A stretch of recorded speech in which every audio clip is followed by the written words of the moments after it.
Friends, स्वागत है आपके अपने चैनल जेम ट्यूट्स में। तो जैसा कि आप सभी को पता है, कल हम लोग हिस्ट्री से संबंधित बहुत सारे महत्वपूर्ण प्रश्नोत्तर के सेशन को शुरू किए हैं।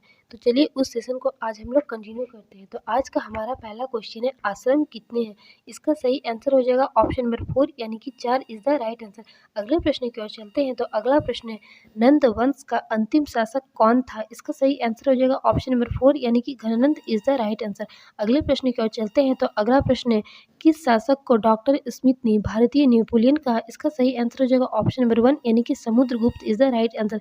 अगले प्रश्न की ओर चलते हैं। तो अगला प्रश्न, मौर्य काल में निर्मित सुदर्शन झील का जीर्णोद्धार किस शासन ने करवाया? इसका सही आंसर हो जाएगा ऑप्शन नंबर 2 यानी कि Shaka Kshatrapa Rudradaman is the right answer. अगले प्रश्न की ओर चलते हैं। तो अगला प्रश्न, शक क्षत्रप रुद्रदामन की पुत्री से किस सातवाहन नरेश का विवाह हुआ? इसका सही आंसर हो जाएगा ऑप्शन नंबर 3 यानी कि Pulumavi is the right answer. अगले प्रश्न की ओर चलते हैं। तो अगला प्रश्न हो जाएगा, कनिष्क ने कौन से नगर की स्थापना की थी? इसका सही आंसर हो जाएगा ऑप्शन नंबर 3 यानी कि Kanishkapur is the right answer. अगले प्रश्न की ओर चलते हैं। तो अगला प्रश्न, कनिष्क प्रथम की सर्वमान्य राजरोहण तिथि है। इसका सही आंसर हो जाएगा ऑप्शन नंबर 2 यानी कि 78 ईस्वी पूर्व इज द राइट आंसर। अगले प्रश्न की ओर चलते हैं। तो अगला प्रश्न, सातवाहन वंश का संस्थापक कौन था? इसका सही आंसर हो जाएगा ऑप्शन नंबर 3 यानी कि Simuka is the right answer. अगले प्रश्न की ओर चलते हैं। तो अगला प्रश्न है, निम्नलिखित स्थलों में कहाँ मनुष्य रूप में बुद्ध के प्रथम अंकन का मूर्ति साक्ष्य प्राप्त हुआ है? इसका सही आंसर होगा ऑप्शन नंबर 2 यानी कि Mathura is the right answer. अगले प्रश्न की ओर चलते हैं। तो अगला प्रश्न, शून्यता का सिद्धांत का सर्वप्रथम प्रतिपादन किस बौद्ध दार्शनिक ने किया? इसका सही आंसर हो जाएगा ऑप्शन नंबर 1 यानी कि Nagarjuna is the right answer. अगले प्रश्न की ओर चलते हैं। तो अगला प्रश्न, शक संवत का संस्थापक माना जाता है? इसका सही आंसर हो जाएगा ऑप्शन नंबर 3 यानी कि Kanishka is the right answer. अगले प्रश्न की ओर चलते हैं। तो अगला प्रश्न, किसके काल में चतुर्थ बौद्ध संगीति का आयोजन हुआ? इसका सही आंसर होगा ऑप्शन नंबर 2 यानी कि Kanishka is the right answer. अगले प्रश्न की ओर चलते हैं। तो अगला प्रश्न, निम्नलिखित में से कौन सा शासन 2 अश्वमेध यज्ञ करने वाला माना जाता है? इसका सही आंसर होगा ऑप्शन नंबर 4 यानी कि Pushyamitra Shunga is the right answer. अगले प्रश्न की ओर चलते हैं। तो अगला प्रश्न, भारत में निम्नलिखित में से किन इंडो ग्रीक शासकों ने शासक किया? इसका सही आंसर होगा ऑप्शन नंबर 4 यानी कि उपयुक्त सभी। तो इसमें पहला है डेमेट्रियट्स, दूसरा में है यूक्रेटाइड्स, तीसरा में मिनार्ड। तीनों इसका सही आंसर हो जाएगा। अगले प्रश्न की ओर चलते हैं। तो अगला प्रश्न, कुषाण वंश का संस्थापक था? इसका सही आंसर हो जाएगा ऑप्शन नंबर 2 यानी कि कुजुल कद fishes is the right answer. अगले प्रश्न की ओर चलते हैं। तो अगला प्रश्न है, पुष्यमित्र शुंग ने किस मौर्य सम्राट की हत्या करके शुंग वंश की स्थापना की? इसका सही आंसर हो जाएगा ऑप्शन नंबर 3 यानी कि वृहदत्र इज द राइट आंसर। अगला प्रश्न की ओर चलते हैं। तो अगला प्रश्न है, पुष्यमित्र शुंग गद्दी पर कब बैठा? इसका सही आंसर हो जाएगा ऑप्शन नंबर 2 यानी कि 185 ईस्वी पूर्व में। अगले प्रश्न की ओर चलते हैं। तो अगला प्रश्न, चरक किस राजा के राजवैद्य थे? इसका सही आंसर हो जाएगा ऑप्शन नंबर 3 यानी कि Kanishka is the right answer. अगले प्रश्न की ओर चलते हैं। तो अगला प्रश्न है, कनिष्क के समय में मूर्ति कला की कौन सी शैली का विकास हुआ? इसका सही आंसर होगा ऑप्शन नंबर 2 यानी कि Gandhara is the right answer. अगले प्रश्न की ओर चलते हैं। तो अगला प्रश्न है, कुषाण राजाओं ने निम्न में से किस धातु के सिक्कों का प्रचलन किया था? इसका सही आंसर हो जाएगा ऑप्शन नंबर 2 सोना और तांबा इज द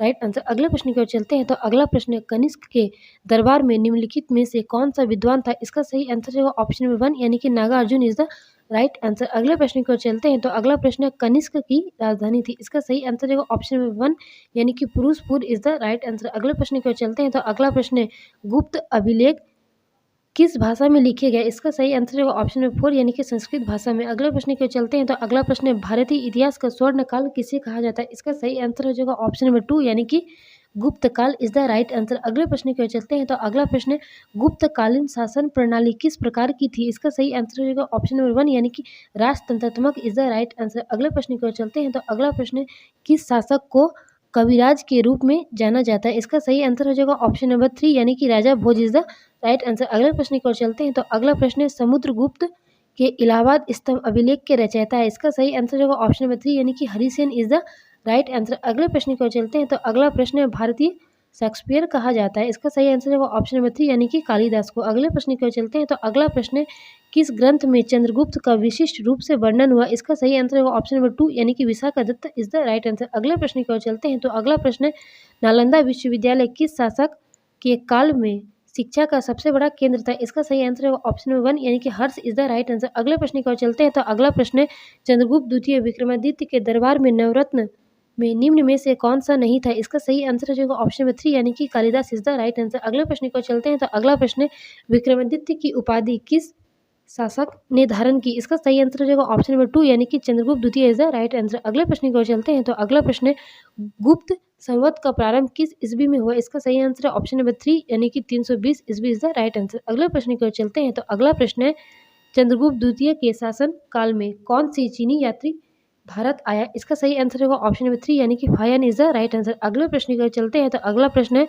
महरौली का लौ स्तंभ लेख किस भारतीय राजा से संबंधित है? तो इसका सही आंसर होगा ऑप्शन नंबर 1 यानी कि Chandragupta Vikramaditya is the right answer. अगला प्रश्न को चलते हैं। तो अगला प्रश्न, बिंदुसार के शासनकाल में कहाँ पर विद्रोह हुआ था? इसका सही आंसर है ऑप्शन नंबर 3 यानी कि Takshashila is the right answer. अगले प्रश्न को चलते हैं। तो अगला प्रश्न, चंद्रगुप्त द्वितीय के पश्चात सबसे योग्य गुप्त शासक हुआ? इसका सही आंसर है ऑप्शन नंबर 3 यानी कि Skandagupta is the right answer. अगले प्रश्न को चलते हैं। तो अगला प्रश्न, आर्यभट्ट गुप्त काल का प्रसिद्ध क्या था? तो इसका सही आंसर हो जाएगा वैज्ञानिक और गणितज्ञ था। अगले प्रश्न को चलते हैं। तो अगला प्रश्न, संगम कालीन समाज के बारे में क्या सही है? तो इसका सही आंसर ऑप्शन नंबर 4 यानी कि उपयुक्त सभी बातें सही है। तो पहला में है, संगम युग में के ब्राह्मणों को सम्मानजनक स्थान प्राप्त था। दूसरा में, पांड्य शासकों के राज्यकाल में 30 संगत संपन्न हुए। तीसरा है, इस युग की उल्लेखनीय कृति लोककांपीय है। तो इसका तीनों ही सही आंसर हो जाएगा। अगले प्रश्न की ओर चलते हैं। तो अगला प्रश्न,